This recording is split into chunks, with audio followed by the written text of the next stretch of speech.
لا إله إلا الله.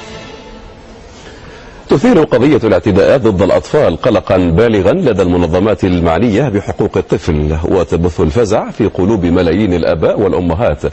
راكم شفتوا الفضيحة بجلاجل كما يقولوا المدوية. وفي الجزائر كشفت منظمة غير حكومية أن أكثر من 10,000 طفل يقعون كل سنة ضحايا اعتداءات مختلفة، من بينها نحو 2000 طفل يتعرضون للاغتصاب. محتوى قاسح شوية، محتوى حاد. وتقول المنظمة إن هذه الظاهرة تتفاقم في الجزائر في ظل صمت المجتمع والضحايا وغياب عقوبات رادعة في حق الجنات. ما نجيبوش حاجة من عندنا احنا. اللي راح من العمر مستحيل ترجع أيامه، واللي طاح من العين مستحيل يعلى مقامه. في ناس عاملة حالها أولاد أصول، وهي بالحقيقة بلاش أقول، اللي بزرع الورد بشمه واللي بزرع الشوك بلمه. ودي يا معلم.